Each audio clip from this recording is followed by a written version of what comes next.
वो रोग हमें भी लग जाए महाराज। महाराज जैसे ही तुलसी बाबा ने ये कहा है ना कि जो आपको राम नाम का कुष्ठ रोग लगा है वो रोग हमें भी लग जाए महाराज। आज हनुमान जी ने इन्हें साक्षात दर्शन दे दिए तुलसी बाबा को। बोलिए पवन पुत्र हनुमान की जय। महाराज जैसे ही बाबा तुलसीदास को हनुमान जी ने दर्शन दिए, दंडवत प्रणाम किया बाबा तुलसीदास जी ने और कहा,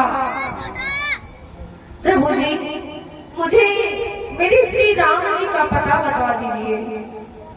महाराज हनुमान जी ने बोला, आज्ञा दी तुलसी बाबा को कि बाबा आप अभी कुछ समय और भगवान का चिंतन कीजिए, आपको एक दिन अवश्य ही भगवान के दर्शन होंगे। महाराज ऐसे है हमारे पवन पुत्र हनुमान। अगर हम आज भी उनसे अगर कुछ मांगे ना महाराज, ऐसा नहीं है कि कलयुग में भगवान नहीं है। भगवान कलयुग में भी थे, सतयुग में भी भगवान थे, त्रेता युग में भी, द्वापर में भी और कलयुग में भी है महाराज। पहले सतयुग में, त्रेता युग, द्वापर युग में महाराज भगवान को प्रसन्न करने के लिए, भगवान की प्राप्ति करने के लिए महाराज कई वर्ष तपस्या करना पड़ता था। लेकिन ये कलयुग जो है ना महाराज, इसमें भगवान भक्त को ज्यादा देर परेशान नहीं करता, ज्यादा तपस्या नहीं करनी पड़ती महाराज। बस हमारा भरोसा उन पर होना चाहिए कि हाँ, हम अगर भगवान का चिंतन कर रहे हैं, भगवान का ध्यान कर रहे हैं महाराज, तो हमें एक ना एक दिन ठाकुर जी अवश्य दर्शन देंगे। महाराज आज आपको शायद पता होगा कि आज हमारे पवन पुत्र हनुमान जी का प्रागट उत्सव है। कुछ लोग इसे हनुमान जयंती भी बोलते हैं, लेकिन महाराज जयंती उनकी मनाई जाती है जो चले जाता है संसार से। हनुमान जी तो कभी गए ही नहीं है, इसलिए आज हनुमान जी का प्रागट उत्सव है महाराज। आइए सभी लोग मिलकर हनुमान जी के भजन में प्रवेश करते हैं। श्री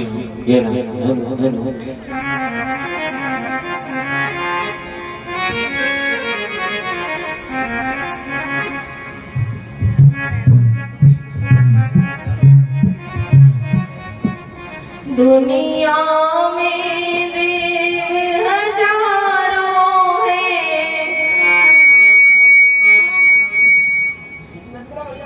दुनिया में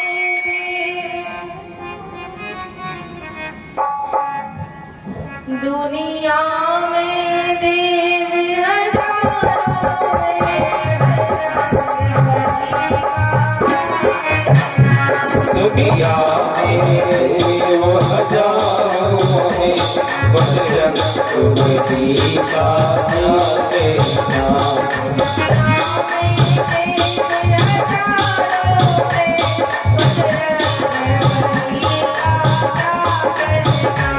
दुनिया में देव हजारों हैं, बजरंग बली का क्या कहना।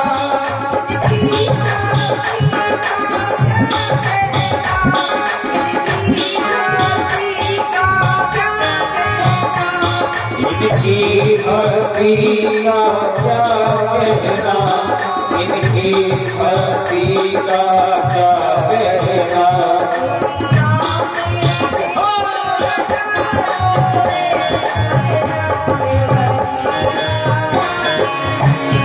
दुनिया में देव हजारों हैं, बजरंग बली का क्या कहना।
समुंदर पार गए, हर घड़ी लंका में कूद गए। रावण को डराना क्या कहना, बजरंग बली का क्या कहना। रावण को डराना क्या कहना, बजरंग बली को क्या कहना।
लक्ष्मण जी में होंगे, संजीवन मोती लेने गए।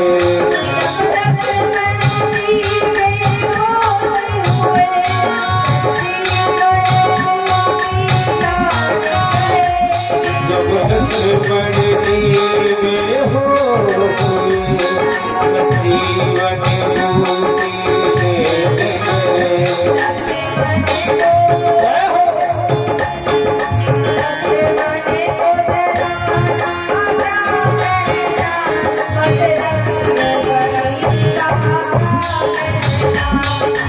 बली का क्या कहना,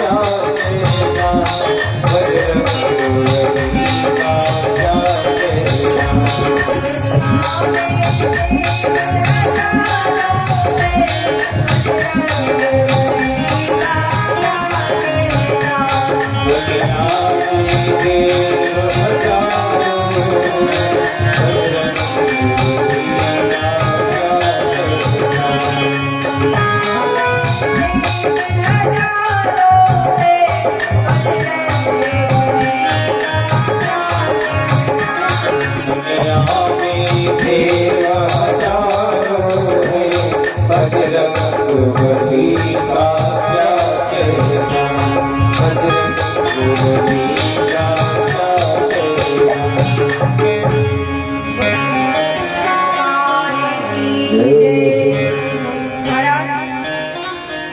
ये जो दो देवता है ना, ये आज भी चित्रकूट के धाम में महाराज सुबह सुबह भोर में हरि नाम कीर्तन हुए महाराज। आज भी पूरे चित्रकूट की परिक्रमा लगाते हैं। और वैसे महाराज हर गांव में एक नियम होना चाहिए कि जो गांव के बुजुर्ग होते हैं ना, उन्होंने पूरे गांव की सुबह और शाम में महाराज हरि नाम कीर्तन करते हुए परिक्रमा लगाना चाहिए। उससे क्या होगा कि हर गांव का हर घर शुद्ध हो जाता है महाराज। क्यों?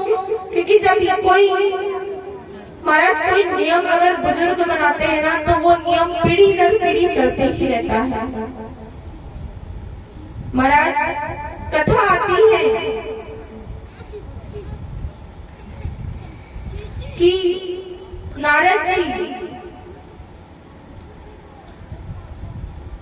चित्रकूट में और हनुमान जी महाराज पूरे चित्रकूट में कहते हैं, अभी भी अगर आप कभी चित्रकूट जाओ, अगर सांसारिक जीवन से जाओ महाराज, तो आपको शायद भगवान के दर्शन हो या ना हो, लेकिन अगर आप अपने मन में सिया राम को बसा के जाओगे ना महाराज, तो आज भी पूरे चित्रकूट में आपको राम और सिया जी की जोड़ी ही हर जगह नजर आएगी महाराज। महाराज सूत जी इसके उपरांत कथा प्रारंभ करते हैं, आगे कथा श्रवण कराते हैं। महाराज सूत जी ने नर नारायण को की स्तुति की, इसके उपरांत सूत जी ने सृष्टि प्रकरण का महाराज सुनाया। लेकिन भागवत जी कह रही है कि ये कथा किसने किसको श्रवण कराई। तो महाराज यम प्रवदंत मनुपेत मपेत कृतम द्विपायः विधाकातु आजुहव पुत्रेति तन्मया करो। महाराज सुखदेव जी का प्रागट्य कैसे हुआ, तो कथा आती है कि एक बार श्री नारद जी भ्रमण करते करते पृथ्वी लोक में कैलाश पर्वत पे आए। महाराज उनके मन में, नारद जी के मन में एक इच्छा जगी कि क्यों ना काफी दिन हो गए हैं, काफी समय हो गया है, मैं बाबा भोलेनाथ से मिल के नहीं आया हूँ, क्यों ना बाबा भोलेनाथ और माता पार्वती जी से भेंट करके आए जाए। तो महाराज नारद जी अपनी वीणा उठा के नारायण नारायण करते हुए कैलाश पर्वत पे आए हैं। महाराज अब बाबा कैलाश पर्वत पे नहीं थे, माता पार्वती जी थी। नारद जी कैलाश पर्वत पे आए और आके बाहर से ही आवाज लगाई कि बाबा, ओ बाबा। लेकिन महाराज बाबा थे नहीं, इसलिए माता बाहर आई और नारद जी का स्वागत करके महाराज नारद जी को अंदर लेके गया। क्यों? क्योंकि कहते ना कि अतिथि देवो भव, द्वार पे आए हुए अतिथि को हमेशा भगवान का स्वरूप मानना चाहिए। महाराज माता पार्वती जी ने नारद जी को अंदर ले गया और जलपान इत्यादि करवाया। महाराज प्रसाद वितरण किया, प्रसाद दिया। महाराज नारद जी माता पार्वती से पूछने लगे, माता आज बाबा कहीं दिखाई नहीं दे रहे हैं, हम कैलाश से घूमते हुए सभी जगह देख लिए, लेकिन बाबा कहीं भी दिखाई नहीं दे रहे माता। तो माता पार्वती कहती है कि नारद अभी तुम्हारे बाबा यहीं बैठे थे, पता नहीं अचानक कहाँ चले गए। महाराज नारद जी जैसे ही सुनते हैं, माता पार्वती कहती है कि पता नहीं कहाँ चले गए। तो नारद जी मुस्कुरा के कहते हैं कि माता आप ही क्या कह रही हो कि आपको बिना बताए बाबा कहीं चले गए। तो माता पार्वती कहती, नारद इसमें क्या हुआ, इसमें कौन सी बड़ी बात है, यहीं बैठे थे, जाने कहीं चले गए होंगे। बोले माता मैं तो ये समझता था कि संसार में चाहे कोई पति अपनी पत्नी से प्रेम करे या ना करे, लेकिन बाबा आपसे बहुत प्रेम करते होंगे। तो माता पार्वती बोली, नारद ये तो बात सच है, सत्य है कि बाबा मुझसे बहुत प्रेम करते हैं।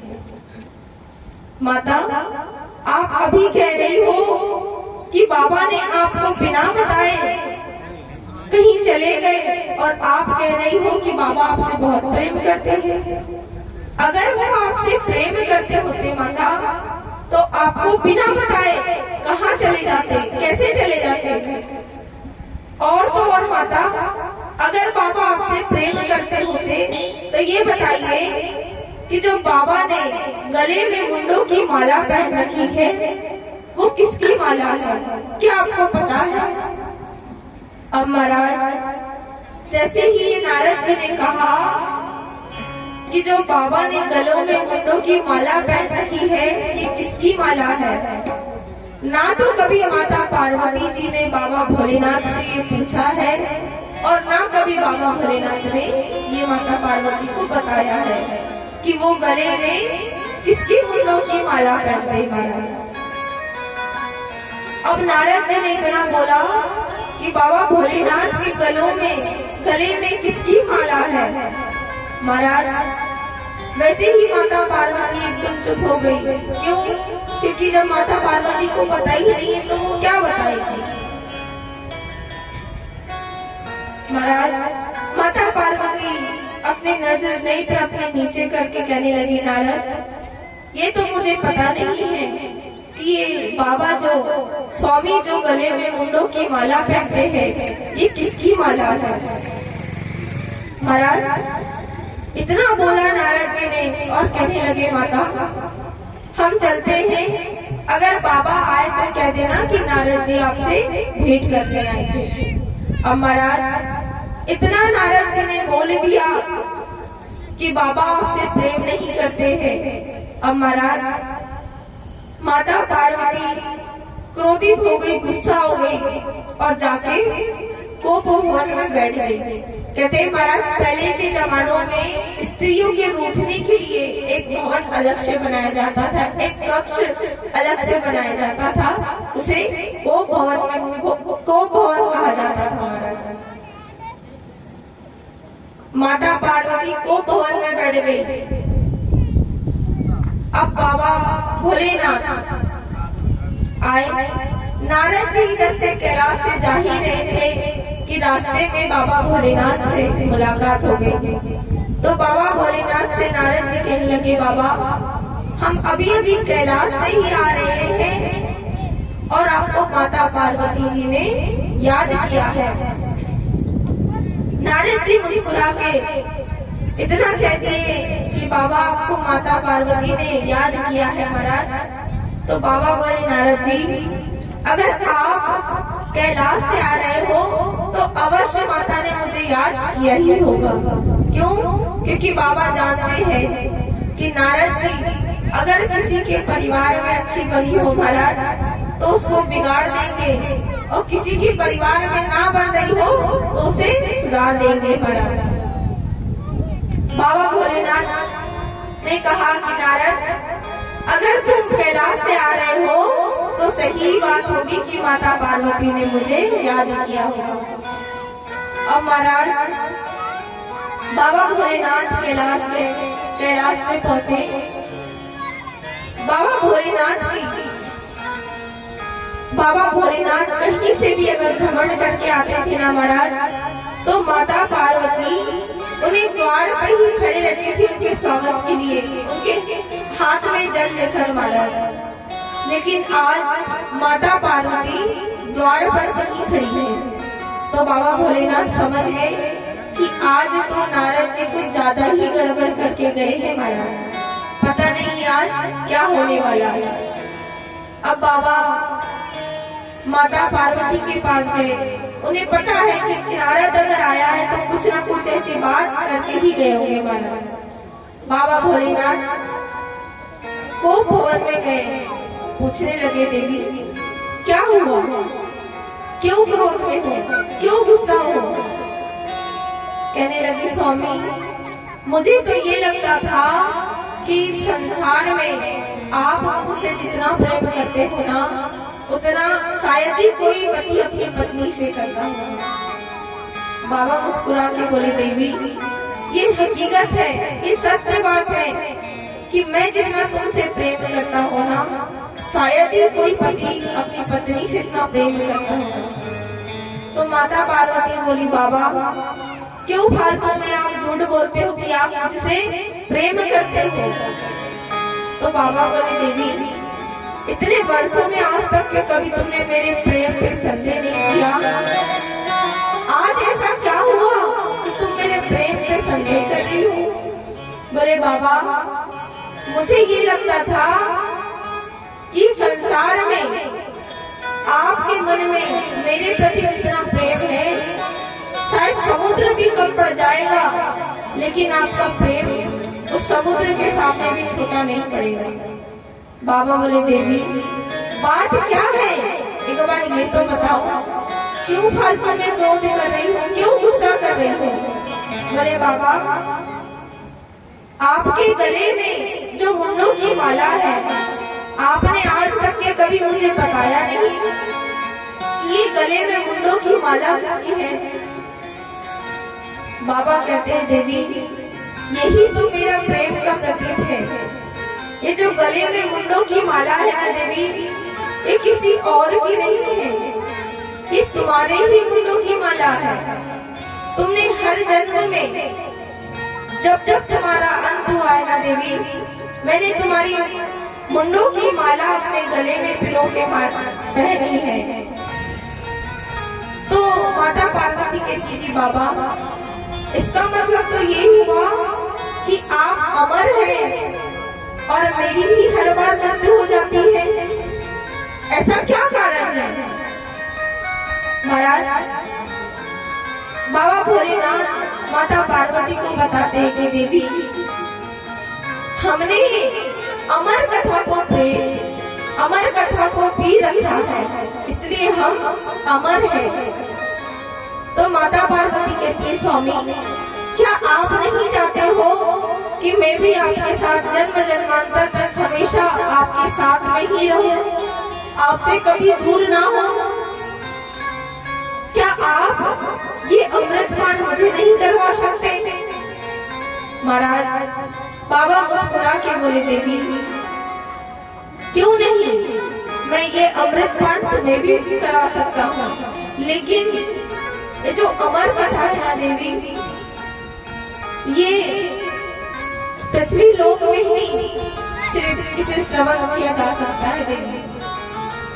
तो माता पार्वती कहती, स्वामी आप जहाँ कहोगे मैं वहाँ आपके साथ चलने के लिए तैयार हूँ, लेकिन आप मुझे इस अमर कथा का रसपान कराएंगे। महाराज, कथा आती है ब्रह्म वैवर्त पुराण में, गोलोक धाम में श्री किशोरी जी अपने हाथ में सुख को लेकर बैठी है। सुख माने तोता, और किशोरी जी मतलब हमारी राधा रानी।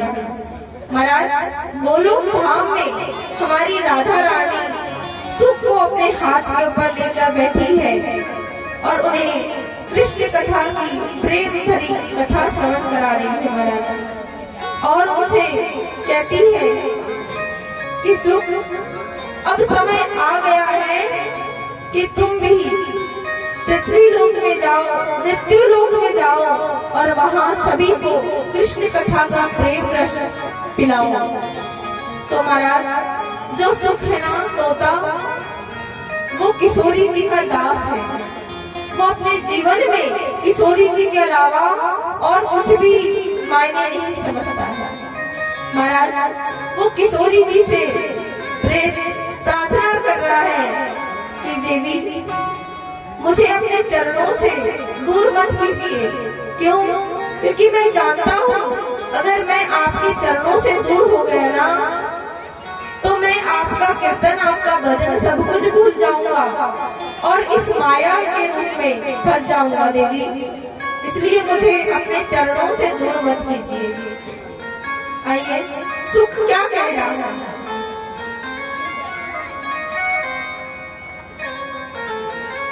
राधे तेरे चरणों की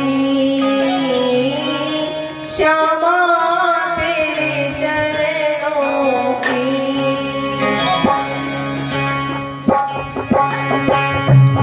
राधे तेरे चरणों की श्यामा, तेरे चरणों की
श्यामा तेरे चरणों की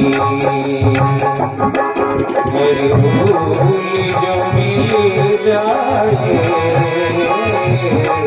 साथी तेरे चरणों की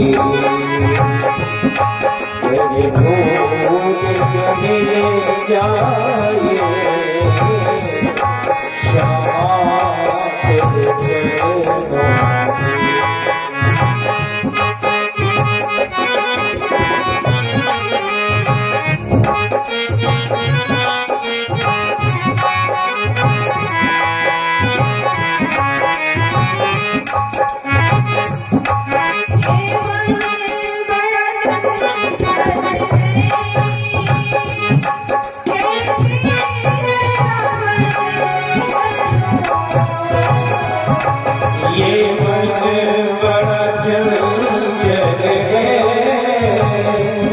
कैसे तेरा भजन करूं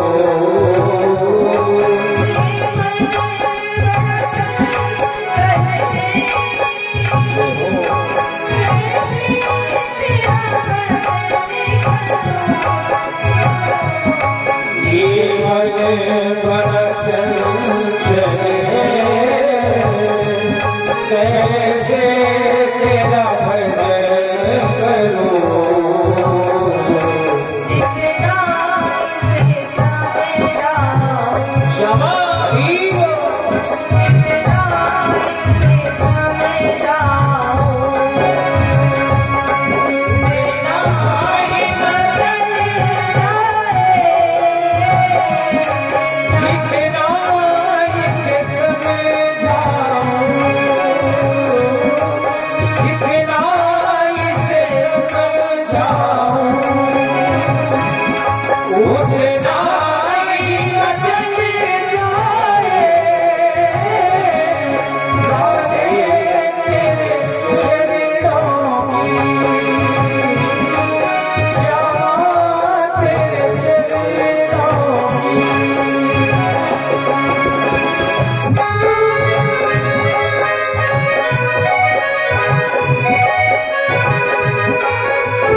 सुनते हैं तेरी रहमत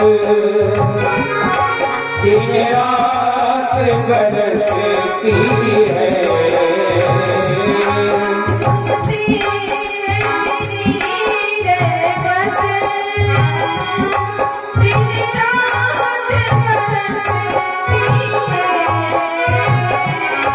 सुनते हैं तेरी रहमत दिन रात बरसती है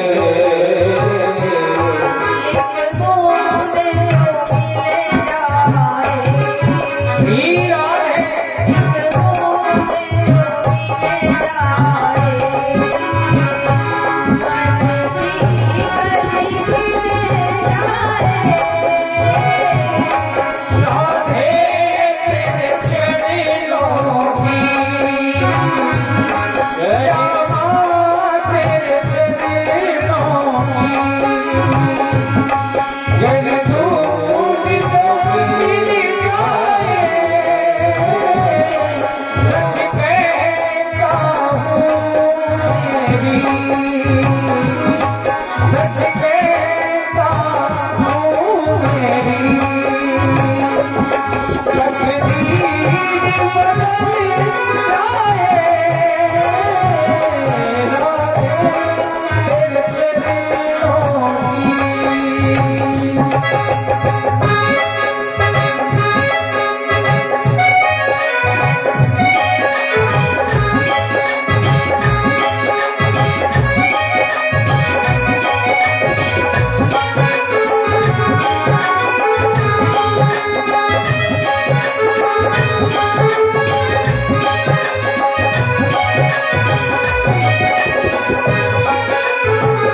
नजरों से गिराना चाहे जो भी सजा देना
सही कहते हैं कि जब लास्ट में जयकारा लगता है ना, तो जो अगर नींद भी ले रहा हो ना, तो उसे लगता है हाँ हाँ अब कथा पूर्ण होने ही वाली है।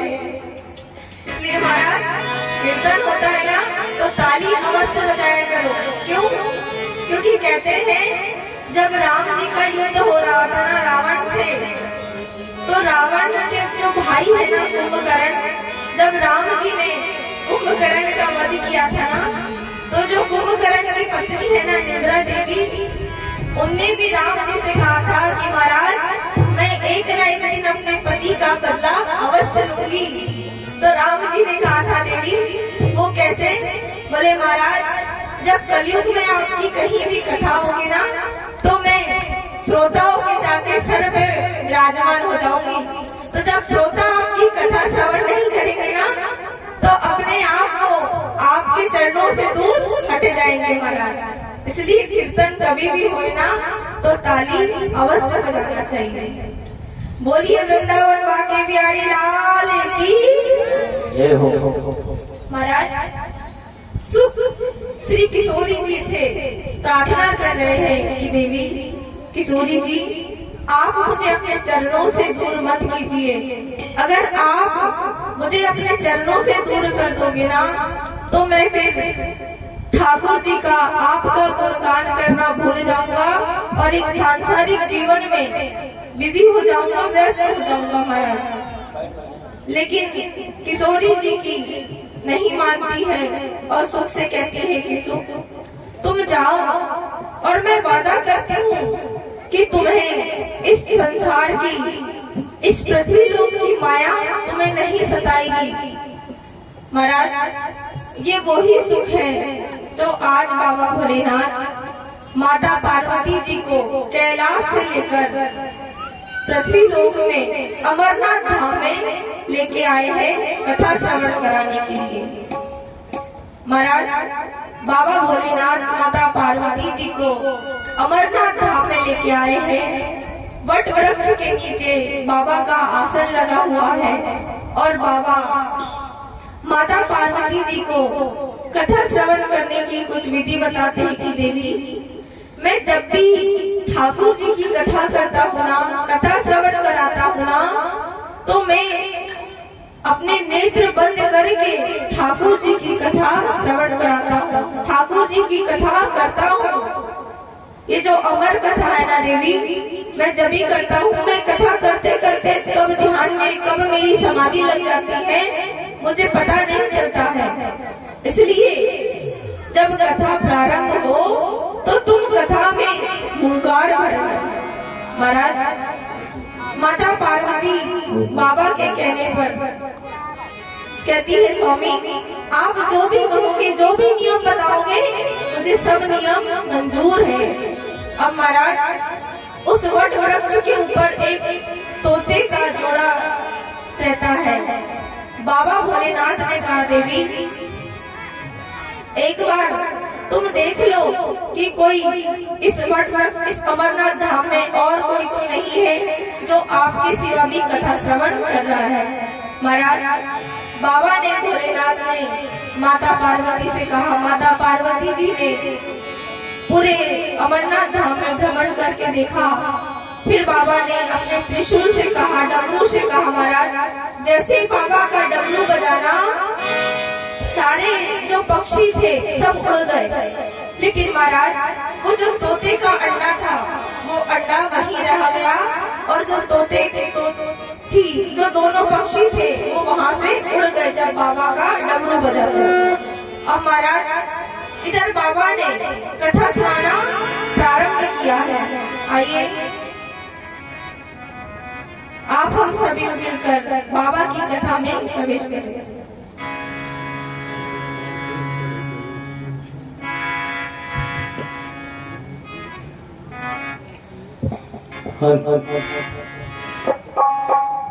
बोली बांके बिहारी लाल की जय हो, बोली भागवत भगवान की जय हो।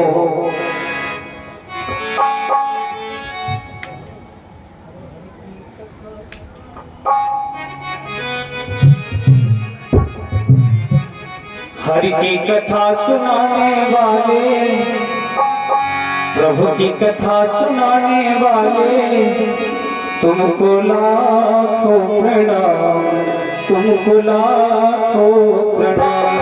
हरि की कथा सुनाने वाले, प्रभु की कथा सुनाने वाले, तुमको लाखों प्रणाम, तुमको लाखों प्रणाम। हरि की कथा सुनाने वाले, प्रभु की कथा सुनाने वाले, तुमको लाखों प्रणाम, तुमको लाखों प्रणाम। लाखों प्रणाम तुमको, लाखों प्रणाम, लाखों प्रणाम तुमको, लाखों प्रणाम। प्रभु की कथा सुनाने वाले, हरि की कथा सुनाने वाले, तुमको लाखों प्रणाम, तुमको लाखों प्रणाम, तुमको लाखों प्रणाम।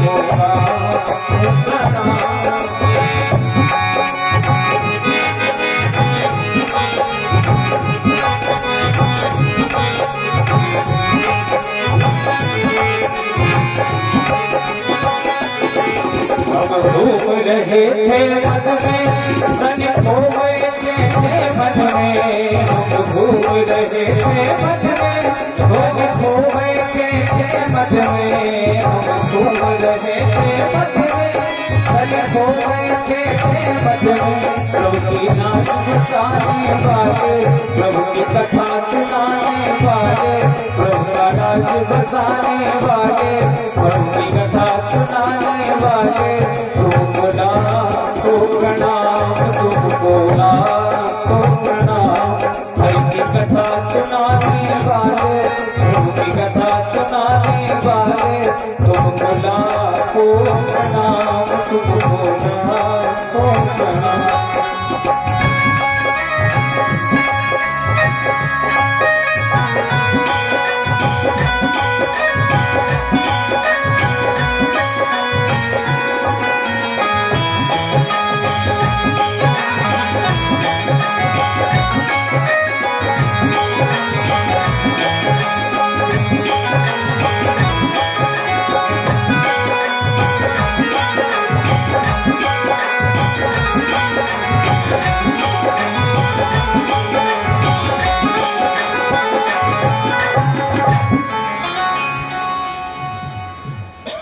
बोलिए वृंदावन बाके बिहारी लाल की जय।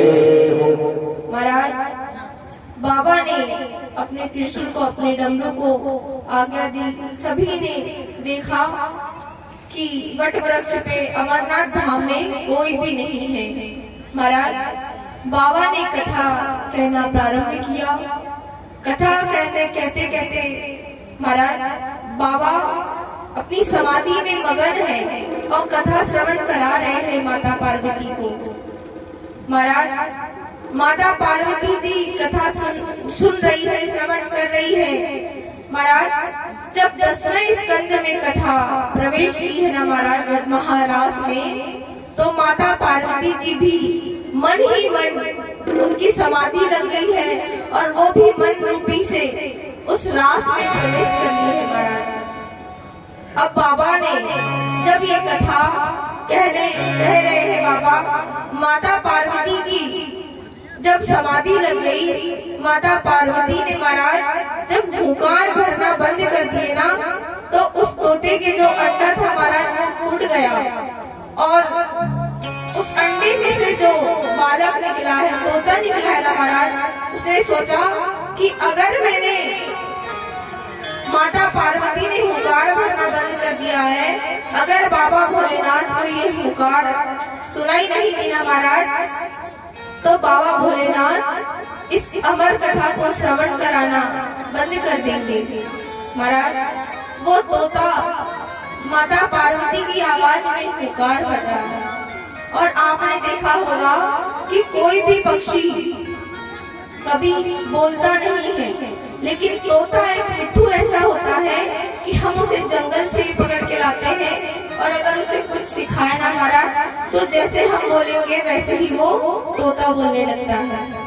महाराज, ये सुख जो तोता है ना महाराज, जब माता पार्वती की समाधि लगी तो ये तोता हुंकार भर रहा है।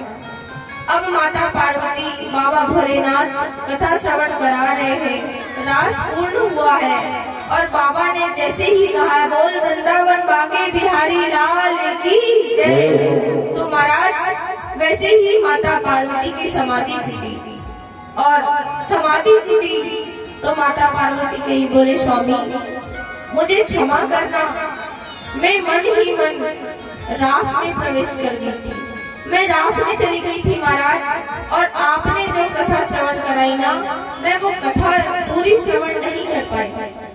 अब महाराज बाबा बोले, देवी अगर कथा तुमने पूरी श्रवण नहीं की तो फिर कथा किसने श्रवण की, हुंकार कौन भर रहा था? बोले महाराज स्वामी मुझे तो पता नहीं, मेरी तो समाधि लग गई थी। बाबा ने अपने त्रिशूल को आज्ञा दी और कहा कि जब देवी पार्वती जी अगर हुंकार नहीं भर रही थी तो फिर हुंकार कौन भर रहा था? महाराज त्रिशूल गया बाबा भोलेनाथ का, और देखा तो उस वट वृक्ष के ऊपर जो अंडा था वो महाराज फूट गया। उस अंडे में से सुख निकला, और वो सुख वो तोता ही महाराज पुकार बजा था। बाबा को जैसे ही पता चला कि मेरी अमर कथा की चोरी इस तोते ने, सुख ने की है महाराज, त्रिशूल लेके दौड़ने लगे, दौड़ पड़े महाराज। अमरनाथ के धाम के नीचे में ही वेदव्यास जी की कुटिया बनी थी, वेदव्यास जी का आश्रम बना था महाराज। वेदव्यास जी की पत्नी महाराज अपने आंगन में खड़े होकर अपने केसों को झटक रही थी, केसों को सुखा रही थी महाराज। जैसे ही वेदव्यास जी की पत्नी ने जमाई ली, उस तोते ने सूक्ष्म रूप बनकर महाराज वेदव्यास जी की पत्नी के मुख से गर्भ में प्रवेश कर लिया महाराज। बाबा पीछे पीछे त्रिशूल लेके आ ही रहे हैं, दौड़ते दौड़ते महाराज आए तो सामने वेदव्यास जी खड़े हुए थे। वेदव्यास जी ने बाबा को प्रणाम किया, स्वामी आज आपके दर्शन कैसे हो गए? आपके दर्शन के लिए तो लोग बाग तरस जाते हैं, लेकिन आपके दर्शन नहीं होते, आज आपके दर्शन कैसे हो गए? बोले व्यास जी यहाँ एक चोर आया है, हमारे घर से कुछ चोरी करके लाया है। वेदव्यास जी मुस्कुराए, बोले बाबा आपके कैलाश पे ऐसा क्या है चुराने लायक? आप तो जंगल में वास करते हो, वन में वास करते हो, फिर ऐसा क्या चोर ने चुरा लिया? तो महाराज भोलेनाथ जी ने कहा कि व्यास जी एक तोता आया है आपके यहाँ, और उस तोते ने हमारी अमर कथा को चुराया है। महाराज वेदव्यास जी मुस्कुरा के बोले बाबा आपकी लीला बड़ी अपरंपार है। आप कह रहे हो कि अमर कथा को एक तोता चुरा के लाया है, और आप उसे पीछे से मारने आ रहे हो। महाराज आप ही कह रहे हो कि वो अमर कथा को चुरा के लाया है। महाराज अगर आप आज अगर उसे मार दोगे तो क्या आप उसे अमर कथा का नाम दे रहे हो? क्या उसे फिर कोई अमर कथा कह पाएगा? महाराज बाबा बोले व्यास जी हम उस चोर को मारने नहीं आए हैं, हम उस चोर को ये देखने आए हैं कि जो चोर है ये सही घर में प्रवेश किया है कि नहीं। कहीं ऐसा तो नहीं कि किसी गलत व्यक्ति के हाथ में ये तोता लग जाए और किसी गलत के हाथ में ये कथा चली जाए महाराज। इसलिए हम उस तोते को अमरनाथ धाम से किसी अच्छे के हाथ छोड़ने आए थे महाराज। तो आपसे अच्छा व्यक्ति, आपसे बड़ा भक्त इस संसार में कौन हो सकता है महाराज। बाबा भोलेनाथ को जब पता चला कि वो सुख वो तोता वेदव्यास जी की पत्नी के गर्भ में है महाराज, तो बाबा अपने धाम कैलाश पर्वत में माता पार्वती जी को लेके चले गए। आज महाराज 12 वर्ष हो गए हैं, लेकिन वो जो वेदव्यास जी की पत्नी के गर्भ में जो तोता पल रहा है ना, वो अभी भी बाहर नहीं आया। वेदव्यास जी उस तोते से उस सुख से प्रार्थना करते कि पुत्र 12 वर्ष हो चुके हैं, तुम अभी तक के बाहर नहीं आए हो, तुम्हारी माता को इतना कष्ट हो रहा है। तो गर्भ से आवाज आती है कि व्यास जी मैं इस संसार में आना ही नहीं चाहता हूँ। क्यों? क्योंकि मैं जानता हूँ मैं इस संसार में आऊंगा ना तो ये संसार की जो माया है ना, ये जो विष्णु की माया है ना, ये मुझे जकड़ लेगी, पकड़ लेगी। इसलिए मैं इस संसार में आना ही नहीं चाहता महाराज। अब सुखदेव जी वेदव्यास जी उस बालक से प्रार्थना कर रहे, विनती कर रहे हैं, लेकिन सुखदेव जी नहीं मानते हैं। वेदव्यास जी भगवान का आह्वान करते हैं, नारायण का आह्वान करते हैं। महाराज स्वयं भगवान आते हैं और उस बालक से कहते हैं सुखदेव जी तुम इस पृथ्वी पे आइए, मैं तुमसे वादा करता हूँ कि तुम्हें मेरी माया छू भी नहीं पाएगी। महाराज उस सुखदेव जी ने कहा कि महाराज अगर आप कहते हो तो मैं अवश्य इस पृथ्वी पे आऊंगा। महाराज आज श्री सुखदेव जी का प्रागट हुआ है। महाराज जैसे ही श्री सुखदेव जी का प्रागट हुआ ना, भगवान ने कुछ क्षण के लिए अपनी माया को जकड़ लिया, पकड़ लिया महाराज, और सुखदेव जी का प्रागट हुआ है। बोले सुखदेव महाराज की जय। महाराज सुखदेव जी का प्रागट हुआ है। सुखदेव जी का जैसे ही प्रागट हुआ ना महाराज, सुखदेव जी अपने जो नाड़ा है ना, नरा है ना महाराज, उसे अपने कंधे पे डाल के वन की ओर प्रस्थान कर जाते हैं महाराज। पीछे से ये वेदव्यास जी देख रहे हैं कि पुत्र तुम हम बुजुर्ग माँ बाप को छोड़कर कहाँ जा रहे हो? तुम्हें पता है कि बालक की सबसे पहली पूजा ही माता पिता की पूजा, माता पिता की सेवा ही इसकी सबसे बड़ी पूजा होती है। महाराज सुखदेव जी अपने पिताजी की बात सुन भी नहीं रहे हैं और जंगल की ओर आगे बढ़ते जा रहे हैं। महाराज सुखदेव जी पीछे पीछे जा रहे हैं तो रास्ते में एक सरोवर है महाराज, बड़ा सुंदर सरोवर है। उस सरोवर में कुछ बालिका, कुछ कन्या स्नान कर रही है। अब महाराज सुखदेव जी आगे निकल गए, पीछे से वेदव्यास जी जा रहे हैं। तो सुखदेव जी तो आगे निकल गए, लेकिन महाराज जी जब पीछे से वेदव्यास जी जा रहे हैं ना, तो वो जो बालिकाएं नहा रही है, स्नान कर रही है, वेदव्यास जी को जैसे ही देखा ना महाराज, वो बालिकाएं सारी शर्मा गई, लज्जित हो गई। सुखदेव जी ने, वेदव्यास जी ने कहा कि अभी यहाँ से मेरा बालक गया 16 साल का, तुम उसे देखकर लज्जित नहीं हुई? उसे देख के तुम्हें शर्म नहीं आई? और उस बुजुर्ग को देखकर तुम लज्जा रही हो, तुम शर्मा रही हो? कन्या बोली महाराज आपको शायद पता नहीं है, आपका जो बालक है ना, वो कोई साधारण मनुष्य नहीं है। उसे तो ये भी नहीं पता है कि नर और नारी का मतलब क्या होता है। महाराज तो उसके सामने कैसी लज्जा। जैसे ये सुखदेव जी को, वेदव्यास जी को वो कन्याएं बोलती है ना कि आपके बालक को तो ये भी नहीं पता है कि नर और नारी में क्या फर्क है। महाराज वेदव्यास जी समझ जाते हैं कि मेरा जो बालक है ना महाराज, वो कोई साधारण बालक नहीं है। वेदव्यास जी अपने पैर पीछे कर लेते हैं महाराज और अपने कुटिया में, अपने आश्रम की ओर प्रस्थान करते हैं। इधर सुखदेव जी ठाकुर जी के ध्यान में लीन है महाराज। जंगल की ओर प्रस्थान किए महाराज, वन की ओर, वन में ही रहते हैं सुखदेव जी। उन्हें संसार के जीवन से कोई मतलब नहीं है। वो केवल और केवल बस अपने किशोरी जी का, अपने ठाकुर जी का चिंतन करते हैं महाराज। सुखदेव जी ने, वेदव्यास जी ने अपने मन में सोचा कि ये जो मेरे पास कथा है भगवान की, मैं इसे किसके हाथ में दूं? महाराज एक दिन वेदव्यास जी अपने मन में विचार करते हैं कि मेरा बालक अपने जीवन में ठाकुर जी के अलावा किसी को नहीं मानता है। तो महाराज वेदव्यास जी ने अपने कुछ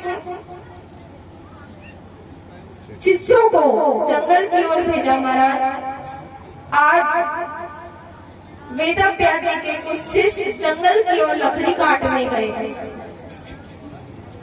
महाराज सुखदेव जी वहीं बैठे पास में ठाकुर जी का ध्यान कर रहे हैं।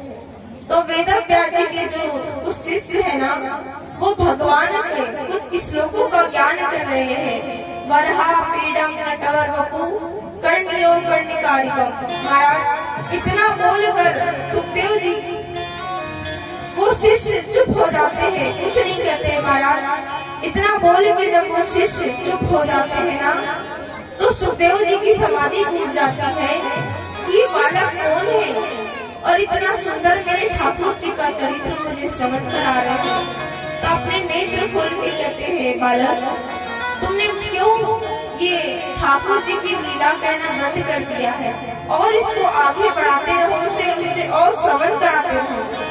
तो वो शिष्यगण कहते हैं कि महाराज अगर आपको आगे की कथा श्रवण करना है तो आप हमारे गुरुजी से इस कथा का रसपान कीजिए, श्रवण कीजिए। महाराज सुखदेव जी के शिष्य इतना बोलकर चले जाते हैं आश्रम के लिए। वेदव्यास जी जब आश्रम में आते हैं अपने शिष्य से पूछते तो बोले, महाराज आज हमारी मुलाकात श्री सुखदेव जी महाराज से हुई थी और उन्हें ये श्लोक बहुत अच्छे लगे। महाराज सुखदेव जी को जब ये कहते हैं वेदव्यास जी के शिष्य कि ये श्लोकों का ज्ञान आगे ये कथा श्रवण हमारे गुरु जी कराएंगे महाराज, तो सुखदेव जी आज इतने वर्षों के बाद चल करके अपने पिता के आश्रम पे आते हैं और कहते हैं, पिताजी व्यास जी मुझे ये कथा का रसपान करना है, मुझे ये कथा श्रवण करना है। महाराज अगर आपके पास इतना ज्ञान हो तो आप सबसे पहले यही चाहोगे ना कि ये जो आपके पास ज्ञान है, आपके पास जो सब अगर कुछ भी अगर आपके पास अच्छी चीज हो तो आप सबसे पहले यही चाहोगे कि आप अपने पुत्र को ये चीज प्रदान करो या अपने मित्र को या अपने कोई रिश्तेदार में। महाराज वेदव्यास जी को जब ये पता चला कि मेरा पुत्र मेरे पास आया है महाराज, तो उन्हें ये शिक्षा ना देने से पहले अपने मन में विचार किया कि क्यों ना एक बार इनकी परीक्षा ली जाए, ये उस लायक है भी कि नहीं है, क्या हुआ अगर मेरा ही पुत्र है तो। महाराज सुखदेव जी ने कहा कि मुनिवर अगर तुम्हें ये शिक्षा ग्रहण करना है ना तो तुम राजा जनक जी के द्वार पर जाओ, महाराज मिथिलापुरी जाओ और वहां जाकर तुम्हें ये शिक्षा प्रदान होगी। महाराज तो सुखदेव मुनि जनकपुरी जाते हैं और महाराज राजा जनक जी के द्वार पर जाते हैं। तो राजा जनक जी पहले ही वेदव्यास जी पहले ही राजा जनक जी को संदेश पहुंचा देते हैं कि मुनिवर राजा हम अपने पुत्र की परीक्षा लेने चाहते हैं, इसमें तुम हमारा सहयोग करो। महाराज आज सुखदेव मुनि जैसे ही राजा जनक जी के द्वार पर आए हैं तो राजा जनक जी के द्वार पर जाके राजा जनक जी ने द्वारपालों से कहा है कि हमें तुम्हारे राजा से मिलना है। महाराज द्वारपाल ये संदेश लेके राजा के पास जाते हैं तो कह देते हैं जनक जी कि कह दीजिए सुखदेव मुनि से कि राजा जी अभी नगर में नहीं है, राज्य में नहीं है, इस राज्य में नहीं है। महाराज जनक जी ये कह देते हैं, संदेश भिजा देते हैं। अब सुखदेव जी द्वार पर बैठे हुए हैं कि राजा जनक जी कब आएंगे और कब मैं ये ठाकुर जी की कथा उनसे श्रवण करूंगा। महाराज अगर भक्त अगर सच्चा होना महाराज तो वो ये नहीं देखता है कि मुझे कहाँ परेशानी है, कहाँ सुख है और कहाँ दुख है, उसे बस एक ही चीज लगती है कि चाहे सुख मिले चाहे दुख मिले, मुझे तो केवल और केवल सिर्फ ठाकुर जी के ही चरणों में रहना है। महाराज सुखदेव जी 5 दिनों से राजा जनक जी के द्वार पर बैठे हुए हैं। राजा जनक जी ने 5वें दिन अपने द्वारपालों को भिजाया महाराज और कहा कि तुम देख के आओ कि आज से 5 दिन पहले सुखदेव मुनि हमारे द्वार पर आए थे, तो जो उनके चेहरे पर जो तेज था वो तेज आज भी है या नहीं है कि नष्ट हो गया है। महाराज द्वारपाल सभी जाते हैं, द्वार पर जाके देखते हैं कि सुखदेव मुनि अभी भी 5 दिन हो गए महाराज और अभी भी द्वार पर ही बैठे हुए हैं। और द्वार पर बैठे तो है महाराज, लेकिन उनकी जो सुंदरता है ना चेहरे की वो और बढ़ गई है। क्यों? क्योंकि उनको ये लग रहा है सुखदेव जी को कि जितने दिन नजदीक आएंगे, जितने जल्दी राजा जनक जी हमें ठाकुर जी की कथा श्रवण कराएंगे, मैं उतने ही जल्दी मेरा जीवन धन्य हो जाएगा।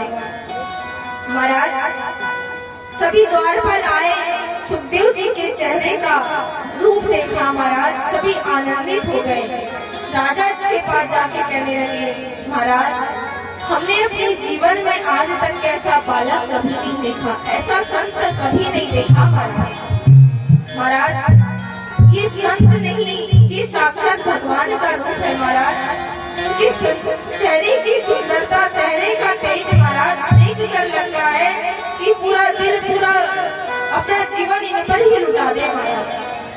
राजा जनक जी अपने द्वारपालों को भेजते हैं और सुखदेव जी को कक्ष में अपने बुलाते हैं महाराज।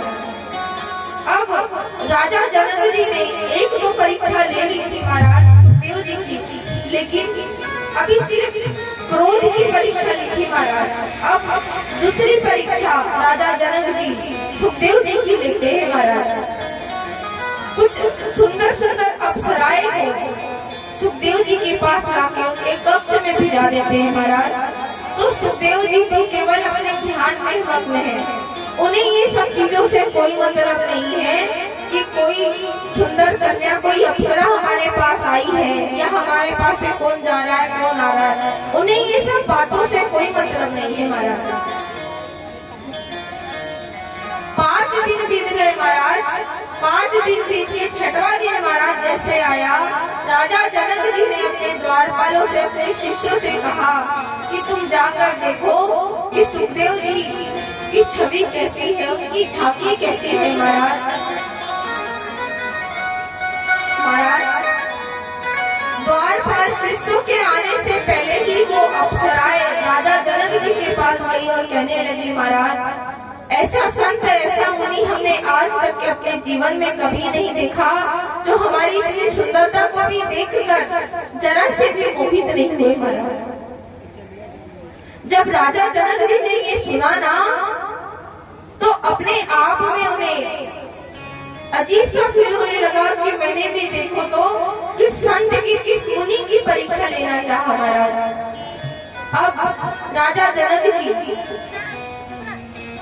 वेदव्यास जी के पास संदेह भिजाते हैं कि महाराज व्यास जी, आपका ये जो पुत्र है ना, ये कोई साधारण बालक नहीं है महाराज। इसने काम, क्रोध, सबको, मोह को, सबको जीत लिया है महाराज। ये केवल संसार में अगर आया है तो केवल और केवल गोविंद की प्राप्ति के लिए आया है महाराज। महाराज जनक जी वेदव्यास जी के पास संदेह भिजाते हैं। वेदव्यास जी अपने पुत्र सुखदेव जी को वापस अपने आश्रम में बुलाते हैं महाराज और सारी शिक्षा उन्हें ग्रहण करवाते हैं महाराज। श्रीमद् भागवत रूपी गंगा के जो 18,000 श्लोक है महाराज, ये सब कुछ सुखदेव जी को श्रवण कराते हैं महाराज। महाराज कथा में कहा गया है कि सुखदेव जी ने कथा श्रवण की, तो फिर ये कथा किसको सबसे पहले सुनाई है? तो महाराज कथा आती है महाभारत की कथा। महाराज आज महाभारत का युद्ध समाप्त हो गया है। महाभारत के युद्ध में सारे योद्धा मारे गए हैं महाराज, और सारे योद्धा मारे गए हैं और दुर्योधन महाराज अभी भी जीवित है और रणभूमि में लहूलुहान पड़ा हुआ है महाराज। उसे ये दुख नहीं है कि मेरी सारी प्रजा मारी गई, मेरे सारे सैनिक मारे गए, मेरे जितने भाई थे 99 भाई सारे मारे गए। उसके मन में अभी भी एक ही विचार है कि मैं कैसे भी करके इन पांडवों को कैसे मारूं, इन पांडवों का कैसा नाश करूं, विनाश करूं महाराज। महाराज रणभूमि में कुरुक्षेत्र में पड़ा हुआ है दुर्योधन लहूलुहान और मन ही मन विचार कर रहा है कि कैसे भी करके मैं बस चाहे मरते मरते एक ही पांडव को क्यों न मारूं, लेकिन मैं एक पांडव को अवश्य मार के ही मरना चाहता हूँ महाराज।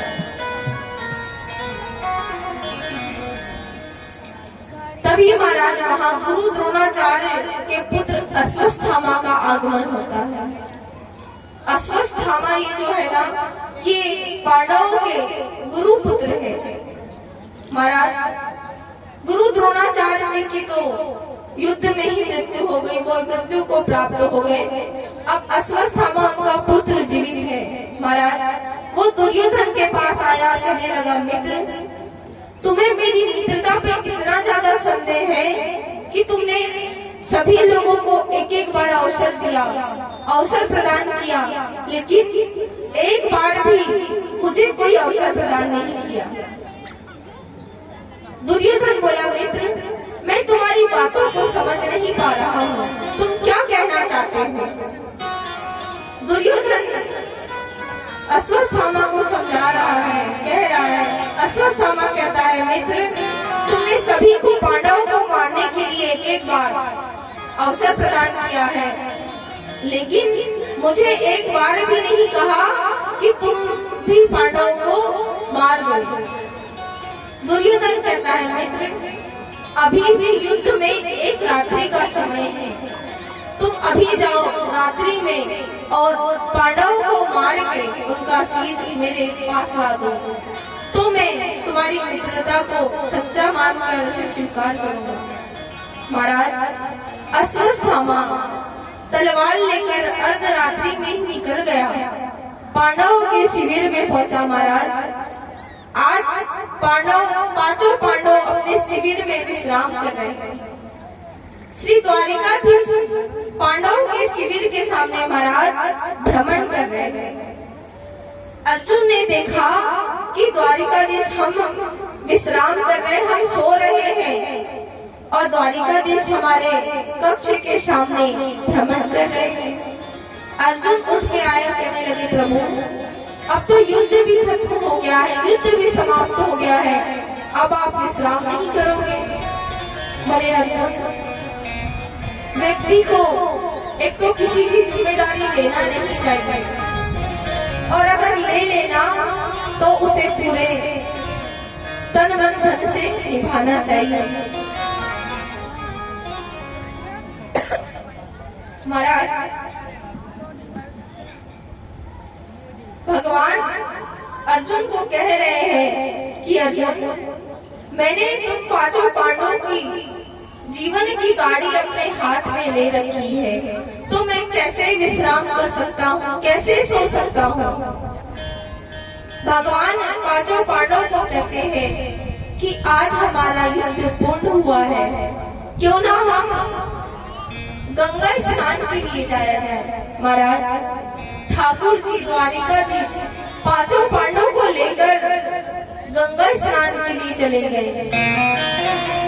अब महाराज जब माँ द्रौपदी को ये पता चला कि मेरे पांचों पति गंगा स्नान के लिए गए हैं, तो क्यों ना मैं इन पांचों पांडवों के पुत्रों को इनके कक्ष में सुला दूं। महाराज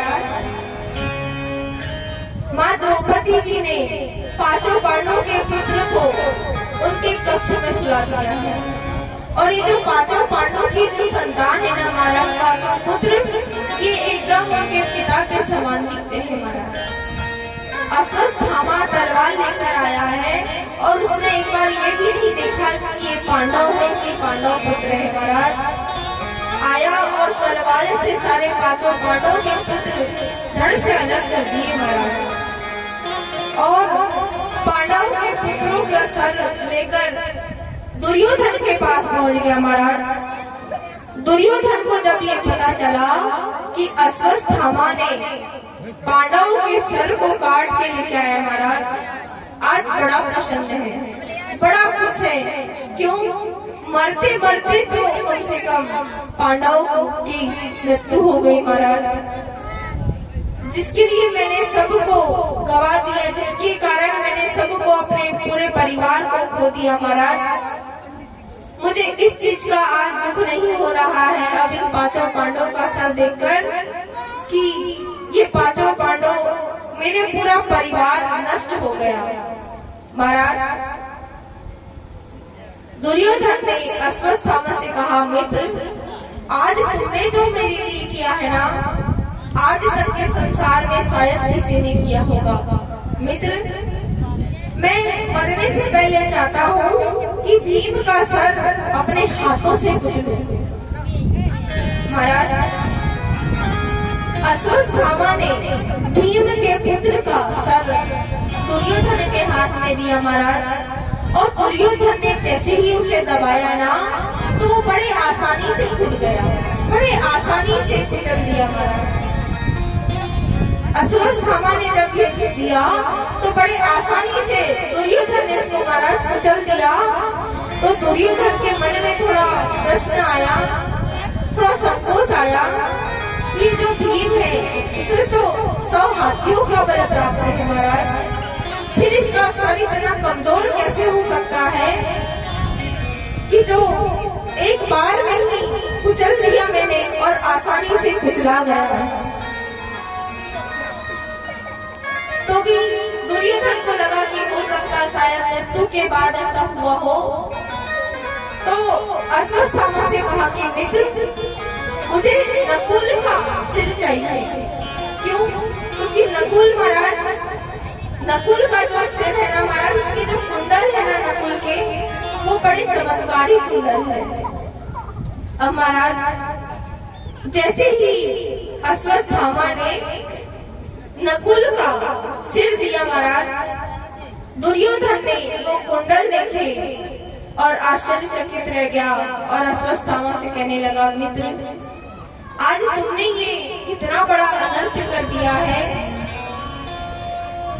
तुम्हें मैंने पांडवों को मारने के लिए कहा था, लेकिन तुमने तो पांडव पुत्र को ही मार दिया।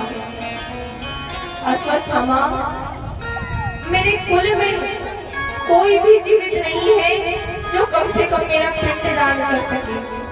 तुमने तो मेरे कुल का ही नाश कर दिया। महाराज, दुर्योधन को ये वरदान प्राप्त था कि उसे पहले मृत्यु से पहले खुशी मिलेगी और दुख होगा तो उसके उपरांत उसकी मृत्यु हो जाएगी। महाराज, जैसे ही दुर्योधन को ये पता चला कि ये पांडव नहीं पांडव पुत्र है महाराज, वैसे ही अपने प्राण त्याग दिए। अब महाराज, अश्वत्थामा अपने आश्रम की ओर चले जाता है। क्यों? क्योंकि अश्वत्थामा को पता है कि मैंने पांडव को नहीं पांडव पुत्रों को मारा है। अगर ये पांडव को पता चलेगा तो वो मुझे जीवित नहीं छोड़ेंगे। महाराज, पांचों पांडव गंगा स्नान करके लौटे हुए हैं। महाराज, जैसे ही लौटे हैं तो क्या देख रहे हैं कि माँ द्रौपदी बिलख बिलख के रो रही है, आंसू बहा रही है। महाराज, पांडव ने आए और ये दृश्य देखा तो वो भी बड़े आश्चर्यचकित रह गए। महाराज, द्वारिकाधीश ने जब ये देखा तो वो भी अपने मन में सोच रहे कि आज कितना बड़ा अनर्थ हुआ है। द्रौपदी के जीवन में केवल दुख और दुख के अलावा कुछ भी नहीं मिला। महाराज, आज बड़े से ये युद्ध हम जीते थे तो उसमें भी दुर्योधन ने उनके पुत्रों का वध करवा दिया। महाराज, अर्जुन आया और कहने लगा, देवी ये कैसे हुआ? इतना साहस किसने है कि जो उसने हमारे पांचों पुत्रों का वध कर दिया? महाराज, द्रौपदी ने बताया कि स्वामी, ये गुरु द्रोणाचार्य के पुत्र अश्वत्थामा ने हमारे पांचों पुत्रों को की प्राण ले लिया। महाराज, जब ये अर्जुन को पता चलता है ना, अर्जुन बड़ा क्रोधित होता है और प्रतिज्ञा ले लेता है कि देवी सायंकाल होने से पहले ही मैं तुम्हारे बालकों के हत्यारे को लाके तुम्हारे चरणों में डाल दूंगा। महाराज, अर्जुन ने द्वारिकाधीश को अपना सारथी बनाया और निकल पड़ा अश्वत्थामा को खोजने के लिए। महाराज, अश्वत्थामा के सीधे आश्रम पे गए। अश्वत्थामा ने देखा कि अर्जुन आ रहे हैं तो महाराज ब्रह्मास्त्र छोड़ दिया। अर्जुन ने द्वारिकाधीश से पूछा कि प्रभु मैं क्या करूं, अश्वत्थामा ने मेरे ऊपर ब्रह्मास्त्र छोड़ा है। भगवान कहते हैं अर्जुन तुमने ये तो सुना होगा ना कि विष को विष ही नाश करता, लोहे को लोहा ही काटता है, तो तुम भी ब्रह्मास्त्र का जवाब ब्रह्मास्त्र से ही दो महाराज। जब ये अर्जुन भी अश्वत्थामा के बाण का जवाब बाण से ही देता है महाराज, अर्जुन अश्वत्थामा के पास जाता है, अश्वत्थामा को रथ से बांध के घिसटते हुए ला रहे थे महाराज। अर्जुन ने अश्वत्थामा को रथ से बांध लिया है महाराज, और राह से पूरा खींचते हुए लेके आए हैं। तो माँ द्रौपदी जी ने जब ये देखा है ना महाराज, वो वैसे ही दुखी थी और ये नजारा देखकर और दुखी हो गई महाराज। क्यों? उन्हें अपने पुत्रों का तो दुख था ही महाराज, लेकिन उन्हें जब देखा कि गुरु द्रोणाचार्य के पुत्र अश्वत्थामा को खींचते हुए घसीटते हुए लाया जा रहा है महाराज, बड़ी दुखी हुई और कहने लगी स्वामी इस पापी ने जो किया सो किया, लेकिन आप इसे इतनी बुरी तरीके से ला रहे हो महाराज, ये क्या उचित है? जब ये भीम राजा ने सुना कि द्रौपदी ऐसा कह रही है, तो भीम राजा कहने लगे द्रौपदी तुम ये क्या कह रही हो?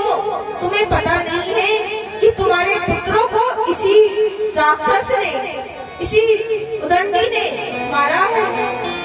द्रौपदी कहने लगी स्वामी मैं जानती हूँ कि किसी ने हमारे बालक को मारा है, लेकिन महाराज क्या आपको पता है कि महाभारत का जब युद्ध हो रहा था तो महाराज हमारे गुरु द्रोणाचार्य जी भी, उनने भी अपने प्राण उस युद्ध में ही त्यागे थे महाराज। क्या हुआ अगर मेरे पुत्र के प्राण इस अश्वत्थामा ने ले लिए तो महाराज, लेकिन अभी भी आप लोग तो पांचों पांडव तो मेरे पास हो महाराज, मेरे तो 5 पुत्र ही गए हैं ना, आप तो मेरे पास हो और मेरी तो सारी संपत्ति सारी धन दौलत आप ही हो महाराज। लेकिन आप एक बार विचार कीजिए महाराज कि गुरु द्रोणाचार्य जी तो अब रहे नहीं इस दुनिया में, जो हमारी गुरु माता है उनका केवल एक ही सहारा है महाराज, और वो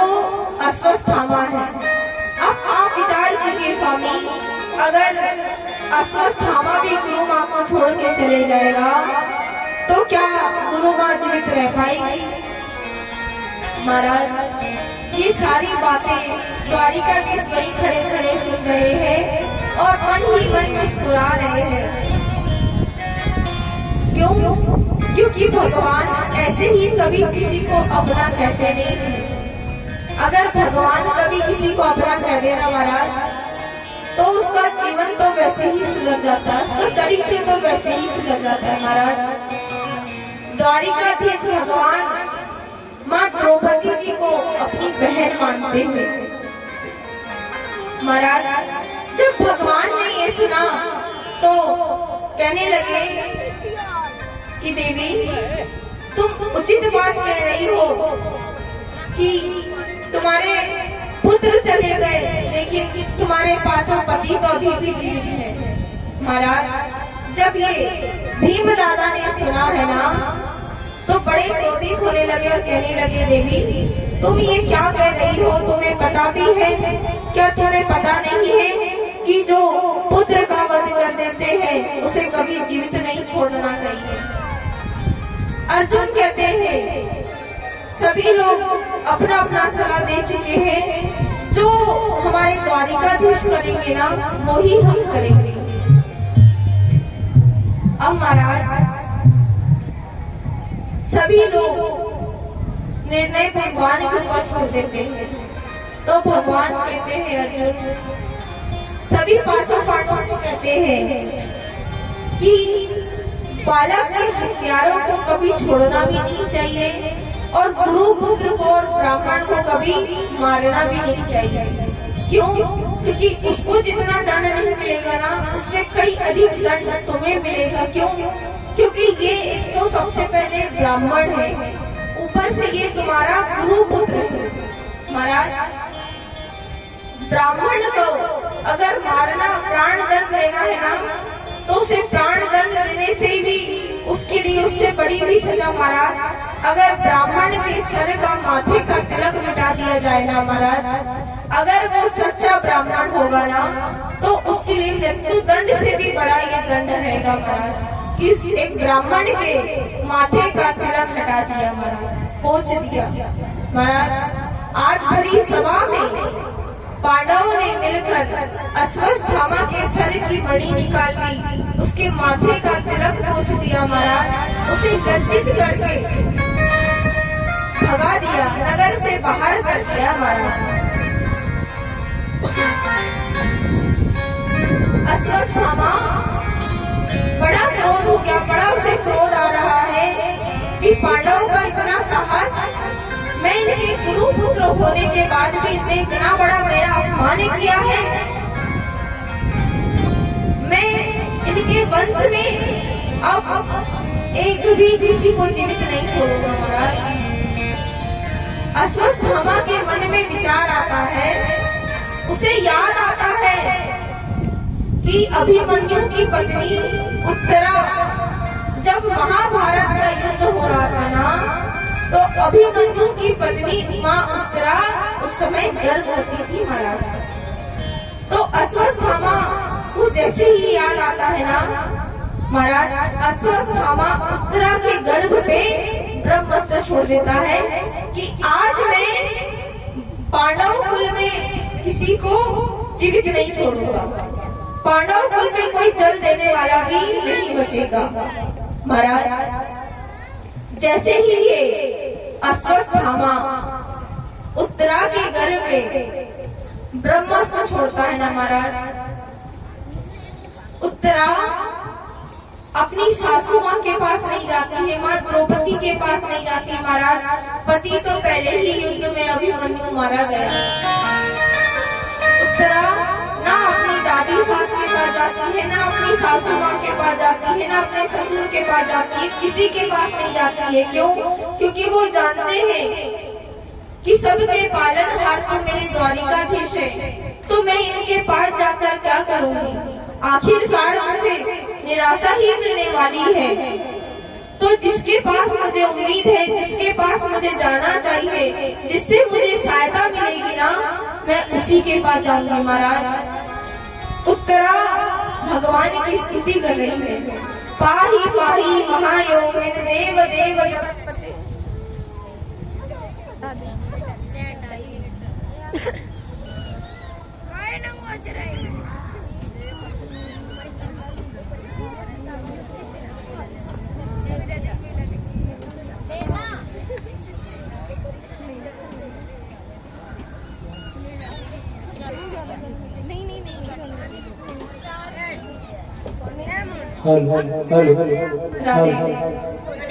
पाहि पाहि महायोगेन देव देव जगत्पते नान्यम तद्भय पश्य यत्र मृत्यु परस्परम। महाराज, उत्तरा भगवान की स्तुति कर रही है और कह रही है, हे प्रभु, हे मेरे दीनानाथ, मेरे गर्भ की रक्षा कीजिए, मेरी रक्षा भले कीजिए ना कीजिए, लेकिन मेरे गर्भ की रक्षा कीजिए प्रभु, क्योंकि आप जानते हो कि पांडव कुल का एक ही वंश है ये, जो पांडव कुल को आगे बढ़ाएगा महाराज।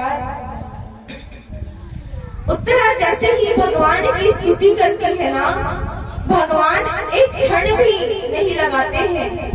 माँ उत्तरा के गर्भ की रक्षा करने के लिए महाराज भगवान स्वयं आज प्रकट हो गए और माँ उत्तरा से कहते हैं, देवी तुम अपने मन में मातृ भाव प्रकट करो। महाराज, जैसे ही उत्तरा अपने मन में मातृ भाव प्रकट करती है ना, वैसे ही भगवान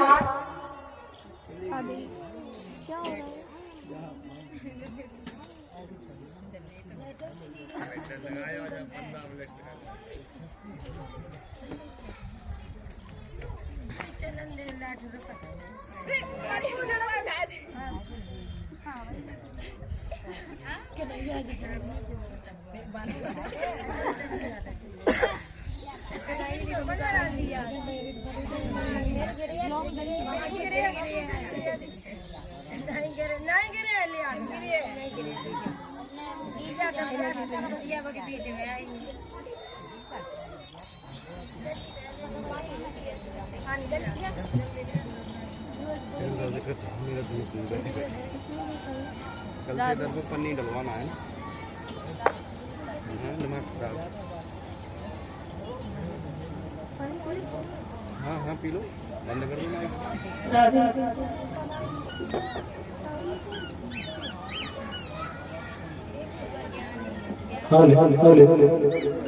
पंकज भैया एक भजन तो हो जाने दो। हाँ बोल दो कभी भजन।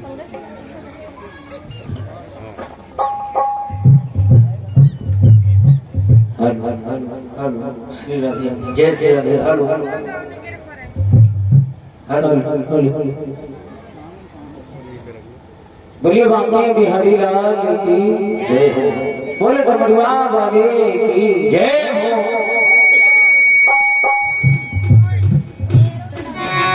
आज श्री राधा रानी के चरणों में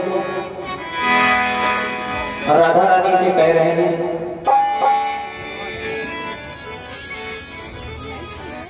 तेरी बिगड़ी बना देगी चरण रज राधा रानी।